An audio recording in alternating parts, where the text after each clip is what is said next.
Now, just by the way, just about American politics for a second, Stephen. Your team spent $1 billion and ended up $20 million in the hole. They spent $2.5 million on Oprah Winfrey. Now, you know Oprah has denied that, and Beyonce has denied that. Well, about personal payment, but whether their companies, Harpo, but you get the point, right? Look, people win and lose elections for a whole bunch of reasons. And I'm sorry, it's late enough at night, I'm going to say it. How do you piss away $1 billion?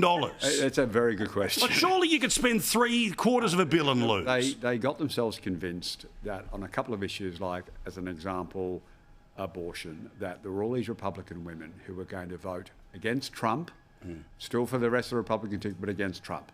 And what the referenda in 4 of the swing states, they voted for abortion rights to be enshrined in the legislation, and yet they still voted for Trump. Yep. So this tactic was an epic fail, and there was a lot of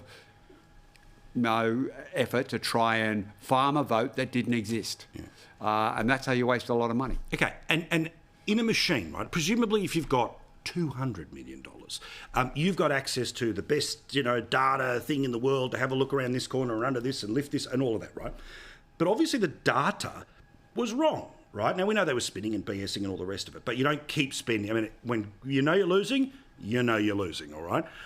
So how do you change the data when the data is wrong? I mean, famously, there was sort of the 2019 Labor thinks their data was headed this way, and then they changed some things for 22. What do you do? Because presumably these are... The trick in the US system, though, is because it's sometimes about trying to encourage the other parties' voters not to turn out. Right. So the reason the tactics are a bit different, and why, yourself and others have said you can't just follow the Trump playbook because everyone has to come to vote. Yeah. So you do 2 things in an election campaign in the US that you don't do in Australia. You've got to encourage your voters to come out, and you've got to discourage your opponent's voters. So you've got to keep running the negative ads, try and dissuade them to come. Yeah. In Australia, that can't work by definition. People turn up. And then inside a political party, when you're getting the insights wrong, like when your instruments are off, do you change the instruments? Do you jump into the new plane? Do you give the people who got it wrong a second chance?